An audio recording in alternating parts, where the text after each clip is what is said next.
magbabago, O Lord. Walang himala, O Lord, na alam namin sa'yo, sa inyong kamay, O Lord, ang aming kaligtasan.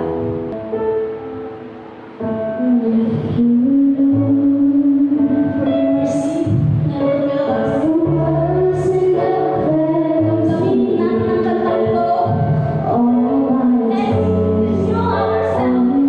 Let's sing. Tingnan natin sa Diyos.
Ang mensahe po ngayon sa atin ng ating Panginoon ay matatagpuan po sa 2 Corinto chapter 8, verse 7 to 15. Basahin po natin yung sa ko. Hindi sa inuutusan ko kayo. Sinasabi ko lang sa inyo ang ginagawang pagtulong ng iba para maipakita ninyo sa amin na ang tunay ninyong pagmamahal. Sapagkat alam naman ninyo ang biyaya pamamagitan ng ating Panginoon Jesucristo. Na kahit mayaman siya doon sa langit, ay nagpadukha siya dito sa mundo, alang-alang sa atin. Para sa pamamagitan ng kanyang kahirapan ay maging mayaman tayo. Kaya ito ang maipapayo ko sa inyo. Makakabuti kung ipagpapatuloy niyo ang inumpisahan ninyong pagbibigay noong nakaraang taon. Kayo ang unang nakaisip nito at kayo rin ang unang magsasagawa. Kaya ituloy ninyo ito. Pagsikapan ninyong tapusin ang gawain na masigasi ninyong inumpisahan. At magbigay kayo sa abot ng inyong makakaya. Sapagkat kung kusang loob ang inyong pagbibigay, tatanggapin ng Diyos ang anumang makayanan ninyo. Hindi niya kayo pinagbibigay ng hindi ninyo kaya. Hindi ko sinasabi na magbigay kayo para guminhawa ang iba at kayo naman ang maghirap, kundi para magkaroon ng pagkakapantay-pantay sa ating kalagayan. Sa ngayon ay masagana kayo, kaya nararapat lamang na tulungan niyo ang nangangailangan.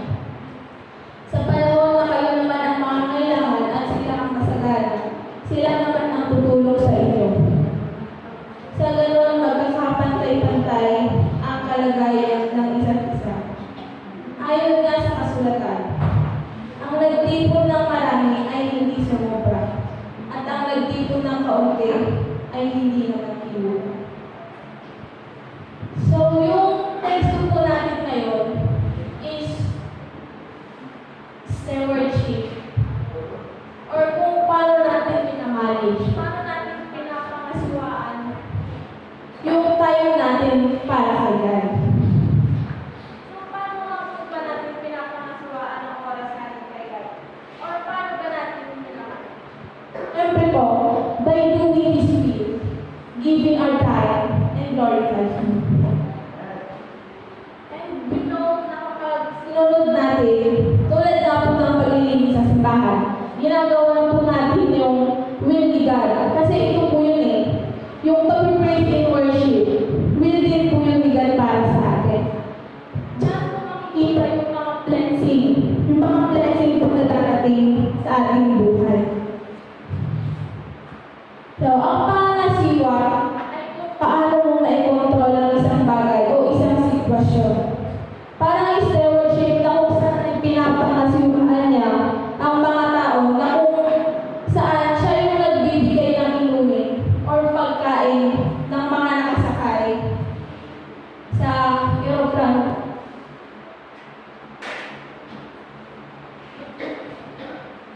So, paano po ba natin pinapangasiwaan or paano natin minamanage yung time natin sa sarili natin? Yun po, yung pagbili natin sa Shopee, yung paglabas po natin, sa pamilya po natin, lumalabas po ba kayo or lumalabas po ba tayo or sama-sama po ba tayo nagsisimba? Sa kaibigan din po, nagbabanding-banding po tayo sa paggawa ng mga borders or sa sarili mo. So kapag sinunod po natin yung will ni God, dyan po uusbong yung mga blessing na kanyang binigay. So lahat po ng mayroon sa atin ay God's blessing. Amen po ba? Ano nga ba ang mga blessing ni Lord? Sabi nga po, di ba, lahat ay blessing. Yung buhay ko, yung buhay ko, yung buhay natin lahat. Napakalaking blessing na po yan sa atin ni Lord. Tulad natin po na yung children's home. Yun po. Blessing na din po yan. Nagpadala si God ng tao para matapos yung children's home. Para mabigay yung pangangailangan natin. At doon pa lang po, napaka-bless na natin. Kasi isipin nyo na lang po ang liit-liit po ng mga pera dito sa simbahan. Tapos biglang nakapagpagawa tayo ng children's home. Di ba? Parang ang hirap paniwalaan, pero nagawa natin. Nagawa natin sa tulong ni God. Sa tulong ni God, sa blessing ni God, na nagpadala siya ng tao para ibigay ang blessing yun. Sa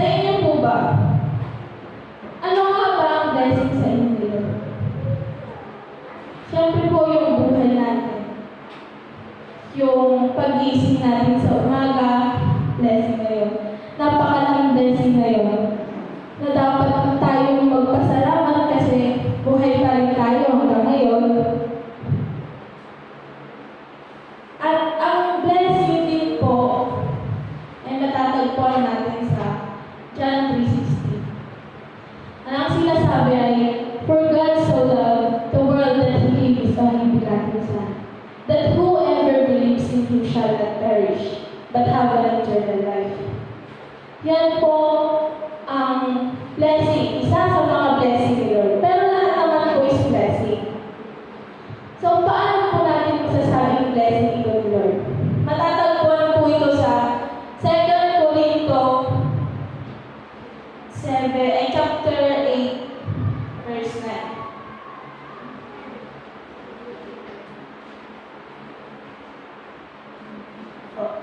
Sapagkat alam naman ninyo ang biyayang pinapakita ng ating Panginoong Jesucristo, na kahit mayaman siya doon sa langit, ay nagpadukha siya dito sa mundo, alang-alang sa atin, para sa pamamagitan ng kanyang kahirapan ay maging mayaman tayo. Yun po yung blessing na andito. So, ano po ba? Or sino yung binigay ni Lord sa atin? Sino yung binigay ni Lord sa atin? Yun na po, yung doon sa John 3:16. He gave His only Son. So, si Jesus po yung binigay niya sa atin. Binigay niya si Jesus upang maligtas tayo sa mga paghihirap natin at mga kasalanan. And through giving, diyan natin malalaman ang pagmamahal. Sa pagmamahal, kailangan natin magbigay. Tulad na lang po ng ginawa ni God, diba? He gave His only Son. Pagbibigay ng oras, panahon, tulad po sa mga magjojowa. Tulad po sa mga magjojowa, diba? Example lang po, kunwari hindi mo siya nabigyan ng time, hindi mo siya nagbigyan ng atensyon, di ba mag-iiwalay kayo?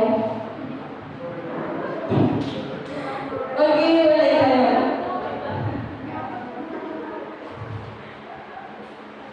But always remember that this stewardship is also a sacrifice. Hindi mo masasabing nagmamahal ka kung hindi ka nagsasakripisyo. Hindi mo masasabing mahal mo yung tao kung hindi mo isasacrifice yung time mo.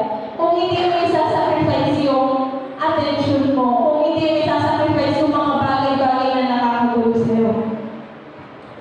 Hindi tayo pwedeng maging stewardship kung hindi tayo nagsasakripisyo sa mga bagay-bagay. Tulad na lang po ulit sa mga ministry. Kailangan natin magsakripisyo para matapos. Kailangan natin mahirapan ng paulit-ulit para matapos.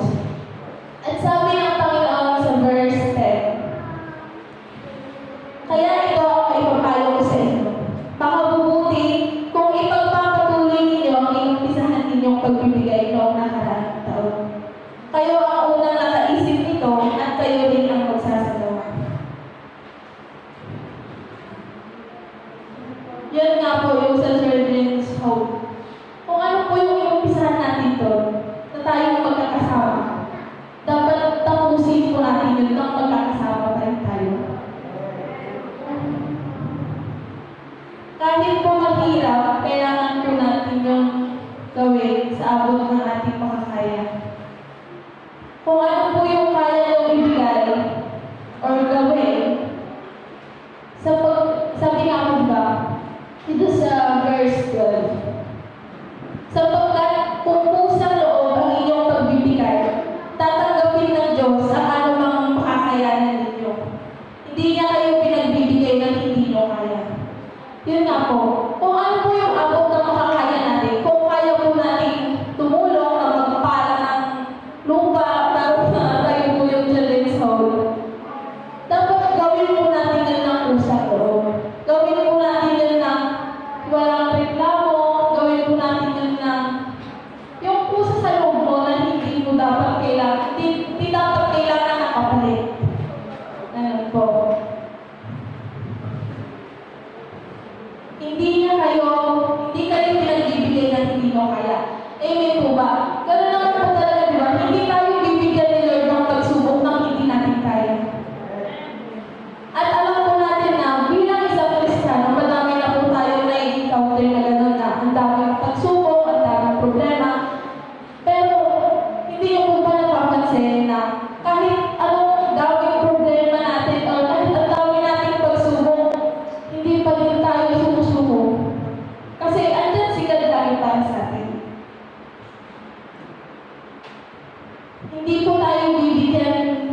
lahat ng pagsubok na hindi natin kaya. Kaya po dapat, kailangan natin lahat ng magkakasama ng mga pagsubok. Diba, as Christian po, may unity tayo. Sa verse 14 naman po,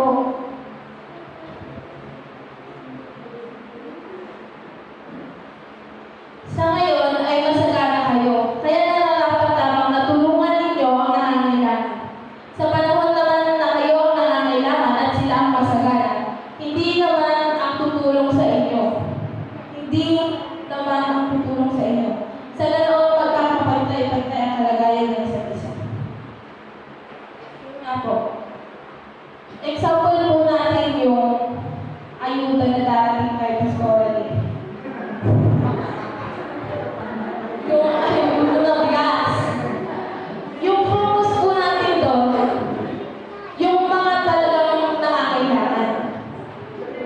Kung alam mo, kaya mo naman na kaya mo, parang kaya mo bumili ng sarili mong bigas, bakit hindi na lang na yung mga mahihirap o yung mas mahirap sa atin yung bigyan natin ng bigas, di ba?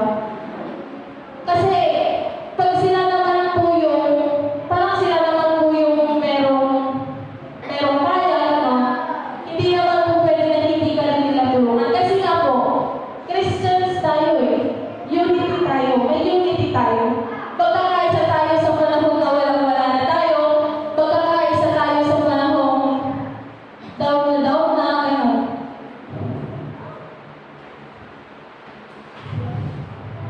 Yan nga po. Ibigay po natin yun sa mga higit na nangangailangan. Ang pagiging stewardship po ay kung paano magmahal sa kapwa, kung paano tayo magbigay. Kaya ipanalangin po natin, dahil sa panahon ngayon, marami na pong abuso. Kaya sa pamamagitan ng banal na Espiritu, tatapikin tayo kung karapat dapat kong bigyan ng tao yan. Mahalaga po na sa bawat blessing natin, gamitin natin ito ng tama para sa ikapupuri ng Panginoong Diyos kay Kristo. Sa ngalan ng Ama, ng Anak, ng Espiritu Santo. Lord, I offer my life to you. Everything I've been through, use it for your glory. Lord, I offer my hands to you. Lift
nagbigay, nagbuhos ng pag-ibig at grasya sa sanlibutan. Amin po itinataas ang inyong kapangyarihan at pangalan sa pangalan ni Jesucristo. Salamat po ng Diyos sa araw na inyong itinuro sa amin sa pamamagitan ng inyong anak na inyong ginamit na si Kristo.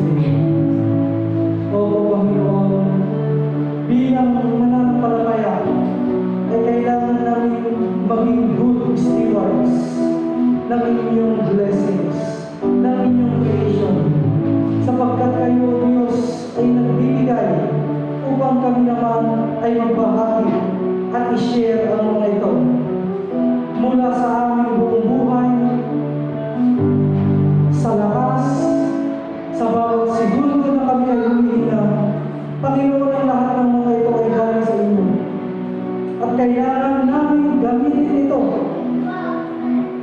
sa mga bagay na makapagbibigay ng papuri, pagsamba at gloria sa inyong kapangyarihan.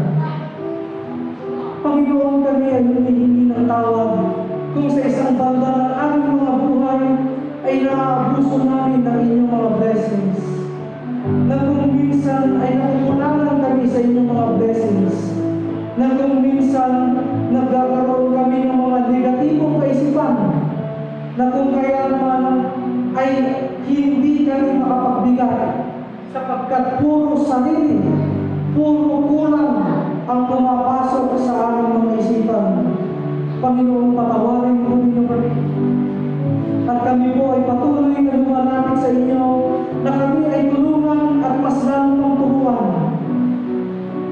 na idikdik sa aming mga puso, isipan ang lahat ng mga bagay na mayroon sa amin ay hiram lamang. At kami ay ginagawa ninyong mga managers or stewards, na siyang kami ay inyong binigyan ng kontrol upang sana'y magamit ang mga ito sa mabuting kaparaanan. Panginoon, turuan niyo pa po kami nang sa gayon mas marami pa po kami may bahagi, lalo na po sa mga tao mas nangangailangan pa.